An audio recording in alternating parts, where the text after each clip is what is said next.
Hello guys, आज के इस वीडियो में आप सभी का स्वागत है। आज के इस वीडियो में हम कक्षा 10 के बुक से मैथ स्टार्ट करने जा रहे हैं, जिसमें पहला चैप्टर है वास्तविक संख्याएं। तो दोस्तों, वास्तविक संख्याएं पढ़ने से पहले हमें कुछ बेसिक चीज़ें जाननी पड़ेगी। इसको जान लेने के बाद हमें प्रश्नावली का सवाल हल करने में क्या होगा, बहुत ही आसानी होगी। तो चलिए आज इस तरीका से पढ़ते हैं कि आज के बाद वास्तविक संख्या का कोई भी सवाल हो, हमें कक्षा 10 के बोर्ड में पूछे या किसी भी टेस्ट में पूछे, हम आसानी से बना सकते हैं। तो वास्तविक संख्याएं दोस्तों, चलिए हम स्टार्ट करते हैं। देख लीजिए, तो संख्याएं देखिए। पहले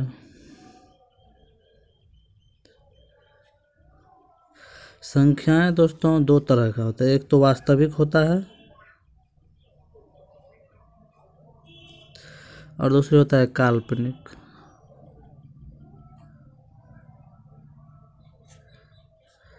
चलिए, काल्पनिक संख्याएं हमें अभी नहीं पढ़नी है, वो आगे पढ़ना है।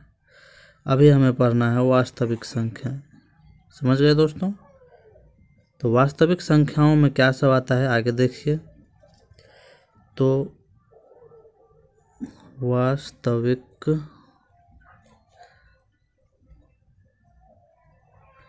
संख्याएं, तो देखिए इसमें दोस्तों आएगा पहला तो प्राकृत संख्या।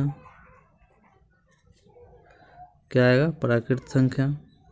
दूसरा आएगा पूर्ण संख्या। तीसरा आएगा परिमेय संख्या। फिर आएगा अपरिमेय। फिर आएगा पूर्णांक। ऊपर ही होता पूर्णांक, फिर ठीक है। चलिए, तो ये सब संख्याओं के बारे में हमें जानना पड़ेगा। प्राकृत संख्या क्या होती है, पूर्ण संख्याएं क्या होती है, परिमेय क्या होती है, अपरिमेय क्या होती है, पूर्णांक क्या होती है। तो इस सब चीज़ के बारे में अगर जान जाएंगे तो ये सवाल, इस चैप्टर का सवाल बहुत ही आसानी से हमें बन जाएगा और बहुत ही आसान है। पढ़ने के बाद आप देख लीजिएगा किस तरह से सवाल आपका हल हो जाएगा, बहुत ही आसानी तरीक़ा से हल हो जाएगा। चलिए अब आगे देखते हैं एक एक करके। प्राकृत संख्याएं, पूर्ण संख्याएं, परिमेय, अपरिमेय, पूर्णांक। तो पहला देखिए दोस्तों, प्राकृत संख्या। प्राकृत संख्याएं वो होती है जिसको हम गिनती करते हैं, यानी गिनती की संख्या को हम प्राकृत संख्या कहते हैं। गिनती की संख्या को क्या कहते हैं? प्राकृत संख्या। जैसे 1, 2, 3, 4, 5 इत्यादि अनंत तक जाएगा। तो समझ गए दोस्तों, प्राकृत संख्या क्या है? गिनती की संख्या को हम प्राकृत संख्या कहते हैं। किसकी? गिनती की संख्या को। चलिए अब दूसरा देख लेते हैं, पूर्ण संख्या।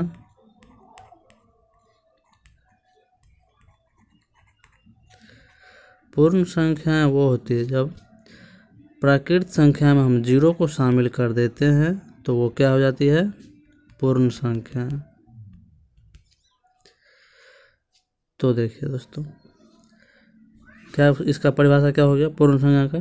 प्राकृत संख्या में 0 को शामिल कर लेने से क्या हो जाती है? पूर्ण संख्या। तो एक चीज़ ध्यान रखिएगा दोस्तों, पूछता है कि क्या सभी प्राकृत संख्याएं पूर्ण संख्याएं हो सकती है? तो हाँ, हो सकती है, क्योंकि यहाँ से प्राकृत संख्या शामिल है। लेकिन सभी पूर्ण संख्याएं प्राकृत संख्याएं नहीं हो सकती है। समझ गए दोस्तों? क्योंकि 0 प्राकृत संख्याएं में शामिल नहीं है। इसलिए इस दोनों में बस एक ही चीज़ है। अगर छोटी पूछे प्राकृत संख्या तो 1, बड़ी पूछे तो अनंत। पूर्ण संख्याएं सबसे छोटी पूछे तो 0, बड़ी पूछे तो अनंत। तो प्राकृत और पूर्ण संख्या हम समझ गए बहुत ही अच्छे तरीके से, इसमें अब कोई डाउट नहीं है। प्राकृत संख्याएं, सभी प्राकृत संख्याएं पूर्ण संख्या हो सकती है, लेकिन सभी पूर्ण संख्या प्राकृत संख्या नहीं हो सकती, ये याद रखिएगा। चलिए अब आगे देखते हैं।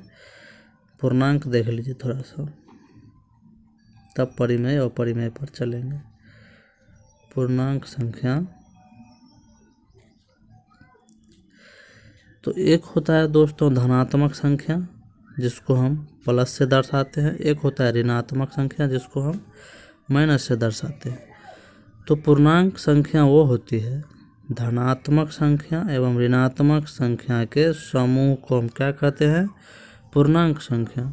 जैसे अगर मान लीजिए, अब संख्या रेखा आप लोग जानते होइएगा, ये मान लीजिए संख्या रेखा है, तो यहाँ पे 0 होगा, 0 से दाएं तरफ प्लस में और बाएं तरफ माइनस में। तो यहाँ पे मान लीजिए -1 बाएं तरफ चलेंगे तो घटते क्रम में, समझ गए दोस्तों। और इसी तरह से आगे बढ़ते जाएगा, और बाएं तरफ पर चलेंगे तो बढ़ते क्रम में, समझ गए। तो ये जो है, ये समूह जो है, ये क्या है? पूर्णांक संख्या है, समझ गए दोस्तों। तो धनात्मक एवं ऋणात्मक संख्याओं के समूह को हम क्या बोलेंगे? पूर्णांक संख्याएं। चलिए अब आगे देख लीजिए, ये भी समझ गए दोस्तों। अब देखिए, ये भी पूछ सकता है कि क्या सभी प्राकृत संख्याएं पूर्णांक संख्या हो सकती है? तो हाँ, सभी पूर्ण संख्याएं पूर्णांक संख्या हो सकती है, हाँ, लेकिन सभी पूर्णांक न तो पूर्ण होगा और न ही प्राकृत होगा, ये याद रखिएगा। चलिए अब आगे देखिए, एक एक चीज़ हम दोस्तों बताते चलेंगे एकदम बेसिक से। अब देखते हैं परिमेय को।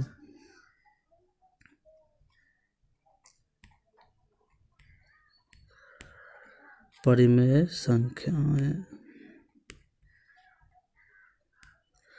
चलिए परिमेय संख्याएं हम उसे बोलेंगे दोस्तों जिसको हम p/q के रूप में लिख सकते हैं, लेकिन q = नॉट 0, यानी q जो है 0 के बराबर नहीं होना चाहिए, क्योंकि अगर 0 नीचे आएगा तो ये इन्फिनाइट हो जाएगा, यानी कि इसका कोई वैल्यू नहीं रहेगा। तो समझ गए दोस्तों, परिमेय संख्या किसे बोलेंगे? जिसके p/q के रूप में हम लिख सकते हैं, या देखिए, और या p, यहाँ पर देखिए p और q क्या होना चाहिए? कोई पूर्णांक हो जाए। अगर पूर्णांक हो तब भी क्या होगा? परिमेय होगा। कोई भी, सभी पूर्णांक क्या है? परिमेय संख्याएं हैं। 0 भी क्या है? परिमेय है, क्योंकि इसके बट्टा में हम एक लिख सकते हैं। जितना भी इससे पहले हम पूर्णांक संख्या बताए हैं, जितना भी अनंत तक, ये सब क्या है? परिमेय संख्याएं हैं, समझ गए दोस्तों। क्योंकि सभी के बट्टा में हम 0 एक लिख सकते हैं, क्योंकि ये p/q के रूप में हो गया, और q = नॉट 0 है, इसीलिए ये परिमेय संख्याएं होगी। तो 0 क्या है दोस्तों? 0 परिमेय संख्या है, लेकिन अगर पूछ दे कि 1/0 ये परिमेय है, तो ये नहीं होगा परिमेय, समझ गए दोस्तों, ये नहीं होगा परिमेय। अगर पूछ ले कि ये 1/2, तो ये हाँ है परिमेय। अगर पूछ दे 5 परिमेय संख्या है, तो हाँ, क्योंकि बट्टा में हम एक लिख सकते हैं, तो ये भी होगा। अगर पूछ दे दोस्तों कि 2/4 परिमेय है, तो ये क्या होगा? इसको हम अति कर लेंगे, तो ये क्या हो जाएगा? 1/2 हो जाएगा। इसको हल करने के बाद तो ये क्या हो जाएगा? परिमेय होगा, समझ गए दोस्तों। तो चलिए अब आगे देखते हैं। परिमेय संख्या देख लिए, और हम परिमेय संख्या बताते हैं दोस्तों। इसमें शांत और अशांत भी होता है। अब एग्जाम्पल दे देगा आपको कि क्या 1, ये जो है 1.33 इसी तरह से यहाँ पर रेकरिंग रहेगा, तो ये क्या हो रहा है? आवृत्ति हो रहा है, आवृत्ति, यानी कि ये रिपीटिंग हो रहा है, तो ये क्या हो जाएगा? ये परिमेय होगा। ये क्या है तो अशांत, ये अशांत यानी कि ये बढ़ते जा रहा है, लेकिन आवृत्ति है। तो अशांत आवृत्ति क्या होता है? अशांत आवृत्ति रहेगा तो ये परिमेय होती है। समझ गए दोस्तों, अशांत आवृत्ति।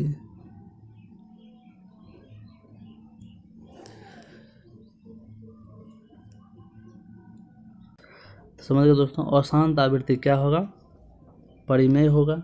और एक और परिमेय होता है जैसे शांत हो जाएगा। जैसे अगर मान लीजिए कि 3 से हमें 9 में भाग देना है तो क्या 3 दिया, अगर ये तो नहीं है, चलिए दोस्तों और दूसरा हम एग्जाम्पल लेते हैं। अगर मान लीजिए कि जैसे 1 पॉइंट इस तरह से दे दे 5, तो ये क्या हो जाएगा, ये शांत है। शांत का मतलब क्या हो जाना चाहिए कि यहाँ पे पूरा पूरा कट जाना चाहिए। समझ गए दोस्तों। जैसे मान लीजिए कि हम दिए 2 से 5 में भाग, तो क्या 2 से 2 में लगेगा तो यह 4 होगा और यहाँ पे 1 होगा। तो यहाँ पे 0 बैठा के यहाँ पे दशमलव दिए और 2 पंचे 10 कट गया, तो ये 2.5 क्या हो गया दोस्तों, ये परिमेय होगा क्योंकि ये क्या है, शांत है। यहाँ से आगे ये नहीं बढ़ रहा है तो ये क्या हो जाएगा, परिमेय हो जाएगा। तो परिमेय का कंडीशन समझ गए दोस्तों, जिसे हम P/Q के रूप में लिख सकते हैं। और Q = नोट 0 होना चाहिए। जितना भी पूर्णांक है सभी क्या है, परिमेय संख्याएं हैं। सभी पूर्णांक संख्याएं परिमेय संख्याएं हैं, लेकिन सभी परिमेय संख्याएं पूर्णांक संख्या नहीं है, क्योंकि 2/3 परिमेय तो है लेकिन पूर्णांक नहीं है। क्योंकि हम बताए हैं, देख ले पूर्णांक में कहीं पर भी बट्टा तो हम नहीं दिखाए हैं, सब क्या है, अंक में है, इसलिए बट्टा में कभी पूर्णांक नहीं होगा, बट्टा में कभी परिमेय नहीं, अति पूर्ण नहीं होगा, और बट्टा में कभी भी प्राकृत नहीं होगा। बट्टा में सिर्फ परिमेय और अपरिमेय में होता है। तो परिमेय समझ गए। और ये क्या है, अशांत आवृत्ति होगा। आवृत्ति यानी कि बार बार दोहराना, तो ये क्या हो जाएगा, परिमेय होगा। और शांत भी क्या हो जाएगा, परिमेय होगा। अब हम चलते हैं अपरिमेय पर। कहाँ पर चलते हैं अब, अपरिमेय पर। यहाँ क्या सब देख लिए दोस्तों कि परिमेय संख्या यानी P/Q के रूप में हो सकता है, Q = नोट 0 होगा। और क्या देखें कि अगर अशांत आवृत्ति होगा तो परिमेय होगा, अगर शांत रहेगा तब भी क्या होगा, परिमेय होगा। उसके बाद सभी परिमेय संख्या पूर्णांक संख्या नहीं हो सकती, लेकिन सभी पूर्णांक परिमेय संख्याएं हो सकती है। बता दिए कि 2/3 क्या है, परिमेय तो है लेकिन पूर्णांक नहीं होगा, क्योंकि इसमें 2/3 कहीं नहीं दिखाया गया है, इसीलिए सभी परिमेय पूर्णांक नहीं हो सकती। चलिए अब हम चलते हैं अपरिमेय के तरफ। अपरिमेय को समझिए दोस्तों, ये भी बहुत ही इम्पोर्टेंट है।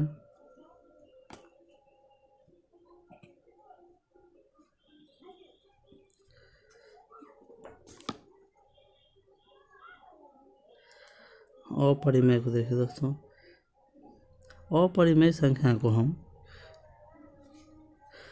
P/Q के रूप में हम नहीं लिख सकते हैं। समझ गए दोस्तों, इसको हम P/Q के रूप में हम नहीं लिख सकते हैं।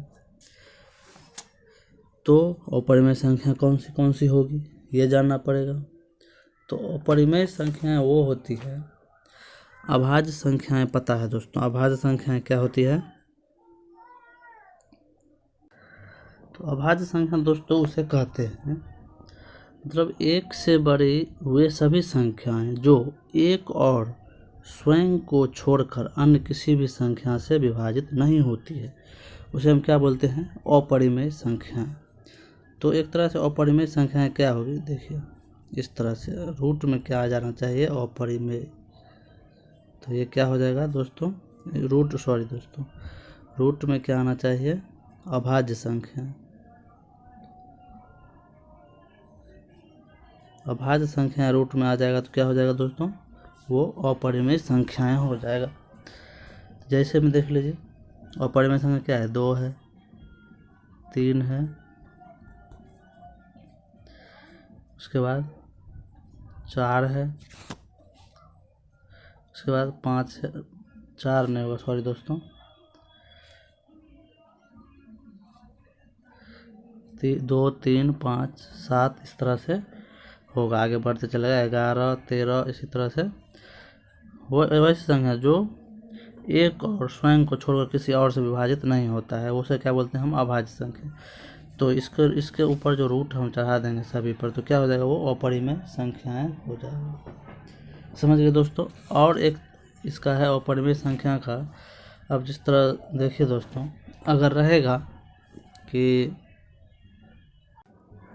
एक है दोस्तों अपरिमेय का, जैसे अगर एग्जाम्पल दिया रहे 1.001, उसके बाद दिया रहे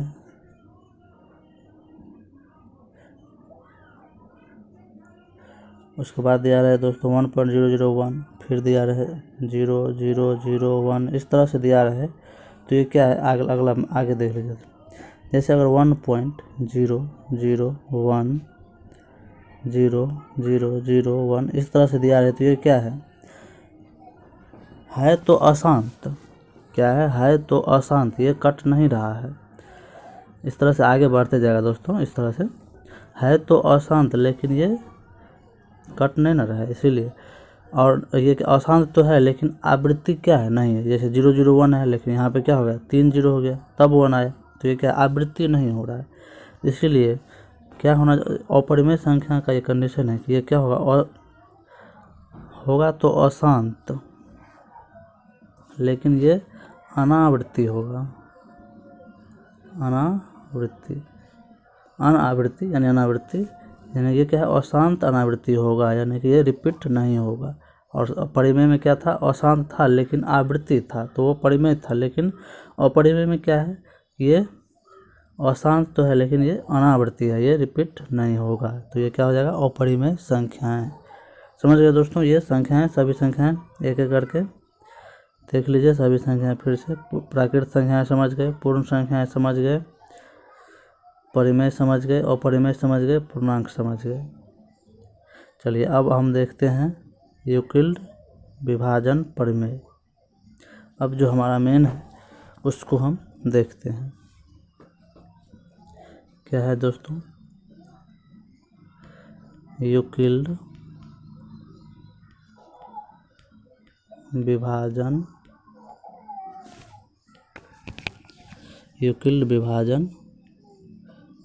प्रमेय। तो देखिए दोस्तों, यूक्लिड विभाजन प्रमेय समझने के लिए हमें मान लीजिए कि दो संख्याएं a है और b है, और क्या है, a बड़ा है b से। अगर a बड़ा होगा b से दोस्तों, तो एक चीज़ तो होगा कि a बराबर क्या होगा, b गुने यहाँ पे कोई भी संख्या आएगा q प्लस r, a बराबर b q प्लस r। अब नहीं समझे होंगे दोस्तों ये, तो यहाँ समझिए। अगर मान लीजिए यहाँ पे रहेगा, हम ले लिए 5 और यहाँ पर ले लिए 2, तो ये क्या हो गया, a और ये क्या हो गया, b।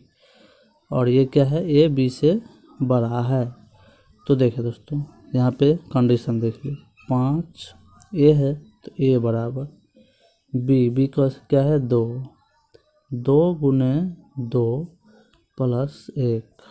समझ गए दोस्तों। तो 2 गुने 2 प्लस 1 कितना हो जाएगा, ये भी 5 हो जाएगा, इधर भी 5 बराबर हो गया। तो यहाँ पे देखिए, ये तो हो गया a, ये हो गया b, ये जो q था जो हमें नहीं पता था, तो ये q कितना हो गया, 2, और ये हो गया r। तो एक कंडीशन है दोस्तों, ये जो r है 0 से तो बड़ा होगा, बड़ा और बराबर होगा, लेकिन ये जो b से है हमेशा क्या होगा, ये छोटा होगा। समझ गए दोस्तों, ये b से क्या होगा, हमेशा छोटा होगा। ये r का कंडीशन है। चलिए आगे देखते हैं।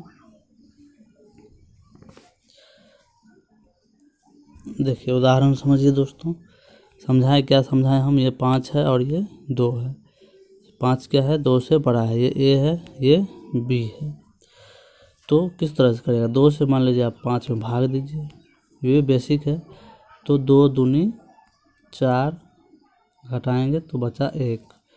ये क्या होगा दोस्तों, ये होगा भागफल, ये भागफल हुआ और ये शेषफल हुआ, ये शेषफल और ये भागफल। तो देखिए दोस्तों, Q जो होता है, Q ये होता है भागफल, Q क्या होता है, भागफल। और R क्या होता है, ये होता है शेषफल। समझ गए दोस्तों। तो यहाँ पर देख लीजिए, तो A बराबर ये A है, तो A बराबर क्या होगा, B, B कितना है, B मान लीजिए 2 है, B गुने Q भागफल प्लस Q कितना था दोस्तों, 2, और भागफल कितना है R यानी कि 1 है। समझ गए दोस्तों। ये 5 बराबर 2 गुने 2 प्लस 1। तो इसको हम लिखेंगे कैसे,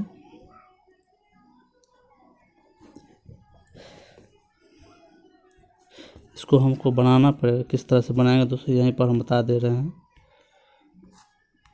यहाँ पर ये तो समझ गए, तो यहाँ पर हमें लिखना होगा कि देखिए ये 5 2 से बड़ा है, तो लिखना होगा अतः यूक्लिड विभाजन प्रमेय द्वारा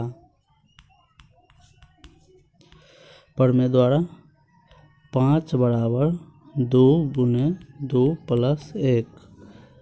समझ गए दोस्तों।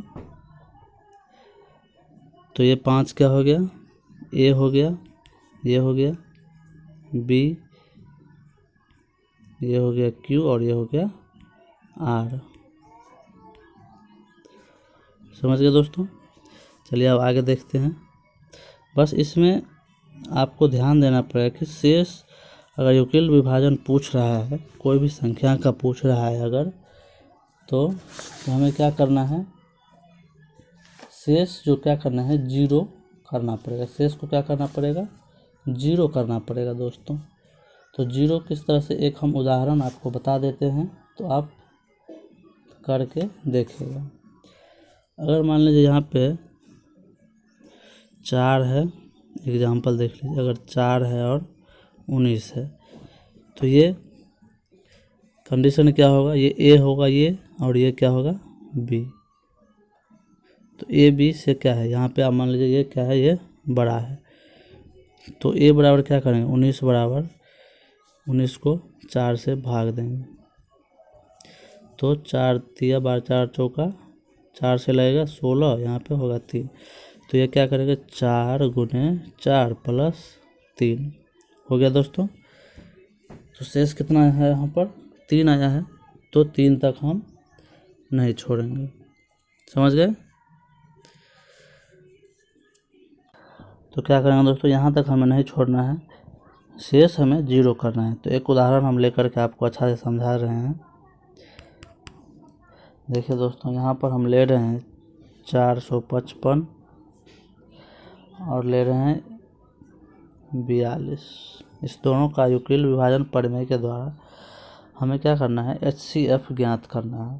तो यूक्लिड विभाजन प्रमेय है क्या, ये भी समझ लीजिए दोस्तों। तो यूक्लिड विभाजन प्रमेय,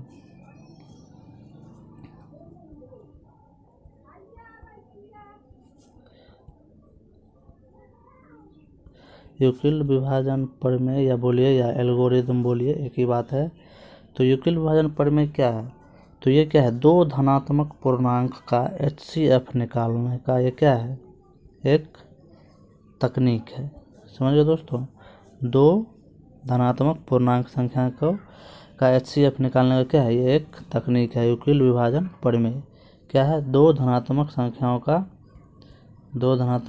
का क्या है, HCF निकालने का एक तकनीक है। तो ये यूक्लिड विभाजन एल्गोरिदम बोलिए या प्रमेय है। तो ये एग्जाम्पल हम आपको बता रहे हैं, क्या था एग्जाम्पल, इसको हम हल करके यूक्लिड विभाजन प्रमेय के द्वारा हम बता रहे हैं दोस्तों। तो बहुत ही अच्छे से गौर से आप देखिए। तो ये क्या है, ये ए हुआ, ये बी हुआ, ये क्या है, ये बड़ा है। तो यहाँ पर हम लिखेंगे कि यूक्लिड विभाजन प्रमेय के द्वारा चरण 1, ये चरण 1 से हम स्टार्ट करते हैं। ये किसी भी एग्जाम में इस तरह से लिखने से दोस्तों पता चलता है कि विद्यार्थी क्या है, रटा हुआ नहीं है, ये उसको कंसेप्ट से बना रहा है। तो यहाँ पर हम 455 बराबर देंगे और यहाँ पर लिखेंगे 42 गुने, यहाँ पर क्या आएगा, तो इसके लिए हमें क्या करना है, 42 को 455 में भाग देना है। क्या करना है दोस्तों, 42 को 455 में भाग देना है। तो कितना चलेगा, 42 को पहले हम क्या करेंगे, 1 से लगा लेंगे, तो कितना होगा 42। तो यहाँ पे क्या हो जाएगा, 3 बचेगा, फिर यहाँ पे उतरेगा 5, तो यहाँ पे लगेगा नहीं दोस्तों। तो हमें क्या करना है, तो देखिए दोस्तों 42 में अब यहाँ पे 35 में तो लगेगा नहीं, तो यहाँ पे क्या करेंगे, हम 0 बैठा देंगे और हम इसको 0 से लगाएंगे। 42 को 0 से करेंगे तो कितना होगा, 0 0 हो जाएगा। तो यहाँ पे 5 और 3 35 होगा। इसको हम क्या लिखेंगे, इस तरह से लिखेंगे दोस्तों, यहाँ पे हम बता रहे हैं, इसको हम लिखेंगे इस तरह से 42 गुने 10 प्लस 35। तो ये पहला चरण हो गया। अब हम दूसरा चरण देखते हैं। चरण 2 में क्या देखेंगे हम दोस्तों कि कितना आया था, यहाँ पे देख लीजिए 42 गुने 10 प्लस 35, शेष अभी नहीं बचा है। तो अब हमें क्या करना है, ये 42 को लेना है। क्या लेना है दोस्तों, ये 42 को। तो अब 42 लेंगे, तो 42 बराबर क्या लिखेंगे दोस्तों, 35 गुने 1 प्लस 7। इसको भी आप भाग दे करके कर सकते हैं। अभी भी शेष हमें क्या है, 0 नहीं आया है। तो अब 35 को लेंगे चरण 3 में, चरण 3 में 35 को लेंगे। तो 35 बराबर क्या होगा दोस्तों, 7 गुने 5, 7 गुने 5 प्लस 0। तो यहाँ पे क्या हो गया, शेष हमें 0 आ गया, तो इसका क्या होगा, HCF 7 होगा। समझ गए दोस्तों, इसका HCF क्या हो जाएगा, 7। चलिए अब आगे देखते हैं सब दोस्तों। अब एक बहुत ही इम्पोर्टेंट चीज़ आ रहा है, इसको आप लोग बहुत ही गौर से समझिएगा। तो देखिए दोस्तों, इस उदाहरण को आप लोग बहुत ही अच्छे से समझिएगा। ये दोनों उदाहरण अगर समझ गए तो आपका ये चैप्टर का सवाल पूरा बन जाएगा। तो देखिए इसमें क्या बोल रहा है कि उदाहरण 2 देखिए दोस्तों, इससे पहले वाला तो हम बता चुके हैं, वो HCF निकालना था यूक्लिड विभाजन एल्गोरिथम प्रमेय के द्वारा। तो अब ये समझिए, ये भी यूक्लिड विभाजन प्रमेय के द्वारा ही बताना है। क्वेश्चन में है, दर्शाइए कि प्रत्येक धनात्मक सम पूर्णांक 2q के रूप का होता है। क्या बोला दोस्तों, 2q, तथा प्रत्येक धनात्मक विषम पूर्णांक हम समझा चुके हैं दोस्तों कि सभी धनात्मक एवं ऋणात्मक संख्याओं के समूह को पूर्णांक कहते हैं। तो यहाँ पे पूर्णांक कोई भी ले सकते हैं। तो बोल रहा है कि सभी सम पूर्णांक 2q और सभी धनात्मक विषम पूर्णांक 2q प्लस, यानी कि सम के बारे में बोल रहा है कि 2q होना चाहिए और विषम के बारे में बोल रहा है क्या होना चाहिए, 2q प्लस 1। तो देखिए दोस्तों, अब आपको गौर से समझना पड़ेगा। अब गौर से समझिए दोस्तों कि, चलिए इसको हम थोड़ा साइड कर देते हैं,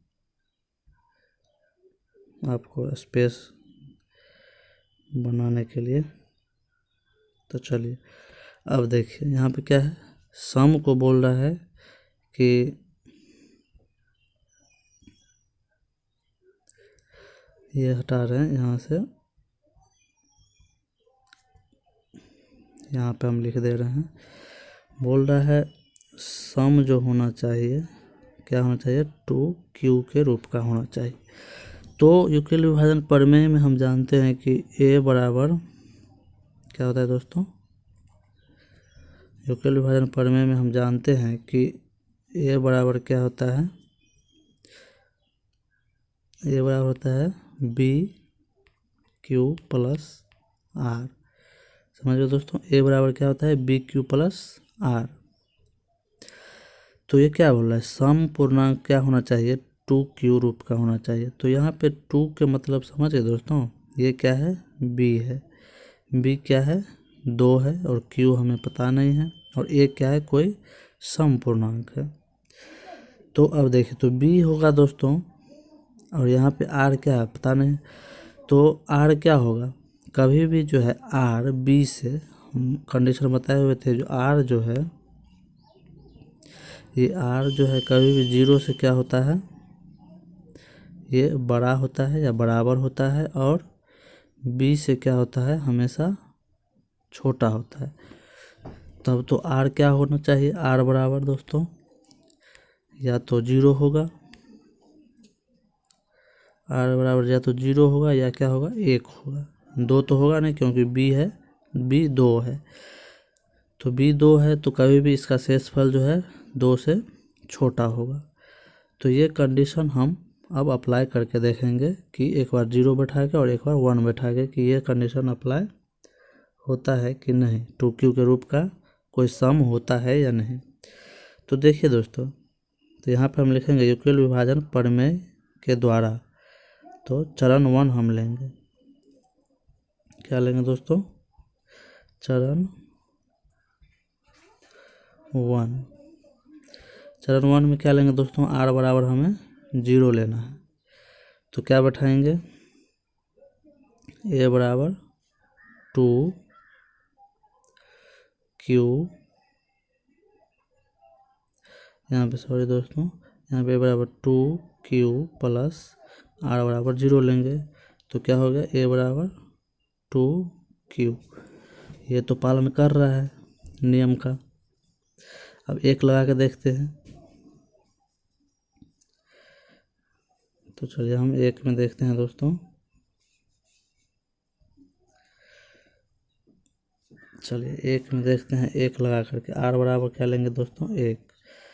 तो चरण ये 2 है, चरण 2 में आर बराबर हम 1 लेंगे। तो 1 ले करके देखेंगे तो ए बराबर क्या होगा 2 गुने क्यू प्लस 1। तो देखिए दोस्तों, यहाँ पे क्या हो गया 2 क्यू प्लस 1 हो गया ए बराबर। तो अगर हमें पूर्णांक, अगर यहाँ पे इसमें देख लीजिए, अगर 2 क्यू है तो क्यू के जगह पे हम क्या है कोई भी पूर्णांक ले सकते हैं। अगर यहाँ पे मान लीजिए 2 क्यू है, क्यू के जगह पर हम 1 2 3 कुछ भी ले सकते हैं। समझ गए दोस्तों। तब देखिए, अगर 1 लेते हैं तो क्या होता है 2 होता है, 2 लेते हैं तो क्या होता है 4 होता है, 3 लेते हैं तो 6 होगा। तो ये क्या है सम पूर्णांक है, तो ये क्या है इसका पालन कर रहा है। तो हमें पता है कि जितना भी सम धनात्मक पूर्णांक जो है वो 2 क्या होना चाहिए 2 क्यू के रूप का होगा दोस्तों। क्या होगा 2 क्यू के रूप का होगा। तो ये सिद्ध हो गया दोस्तों। अब देखते हैं ये क्या है 1 जो है ये विषम में लागू होगा। तो अब यहाँ पे ये क्यू के जगह पर हम अगर 1 लेंगे तो ये देखें तो 2 गुने 1 प्लस 1 क्या हो जाएगा दोस्तों 3। 3 क्या है एक विषम पूर्णांक है। उसके बाद 2 लिए, अगर 1 लिए, अगर 2 लेंगे तो 2 दूना 4 प्लस 1 5, 3 5 7 इस तरह से आते जाएगा। तो ये क्या हो जाएगा दोस्तों सिद्ध हो गया कि सभी धनात्मक विषम पूर्णांक 2q प्लस 1 के रूप का होता है। मान लीजिए अगर यहाँ पे 7 लिए दोस्तों, तो 7 को हम क्या कैसे लिखेंगे 2 गुने 3 प्लस 1, 3 दूना 6 और 1 7 हो गया। तो 2q प्लस 1 के रूप का हो गया। ये विषम है और यहाँ पर क्या था ये सम है। तो समझ गए दोस्तों, ये कंसेप्ट क्लियर हो गया दोस्तों। अब हम आगे देखते हैं। आगे आप अच्छा से और समझिए कि इसमें हम और एक और अच्छा से समझा देते हैं दोस्तों कि अगर मान लीजिए अब इसमें अगला क्वेश्चन है, अगला भी क्वेश्चन है कि अब हम चैप्टर से कोई सवाल लेते हैं। चैप्टर का सवाल देखिए दोस्तों, चैप्टर का सवाल क्या है। चैप्टर के सवाल लेकर के आपको समझाते हैं। चैप्टर के सवाल में बताया क्या है कि ये चौथा सवाल देखिए दोस्तों। हाँ, दूसरा सवाल देख लीजिए। दूसरा पहले समझ। तो दोस्तों ये सवाल देखिए, दर्शाएं कि कोई भी धनात्मक पूर्णांक, विषम पूर्णांक, यहाँ पे विषम पूर्णांक 6q+1 और 6q+3 या 6q+5 के रूप का होता है, जहाँ q क्या है, कोई भी पूर्णांक है। तो चलिए दोस्तों अब इसको हम दर्शाते हैं। तो देखिए यहाँ पर हम पहले लिखेंगे कि इसका लॉजिक पहले आप समझ लीजिए। लॉजिक क्या होगा, इसका लॉजिक ये है कि 6q, पहले तो ये देख लीजिए कि यूक्लिड विभाजन में क्या होता है कि a बराबर क्या होता है, bq+r होता है। क्या होता है, bq+r। तो इसका लॉजिक क्या है, 6q+r। यहाँ बताइए 6, वो r के जगह पे 1 है, फिर क्या है 6q+3, फिर क्या है 6q+5।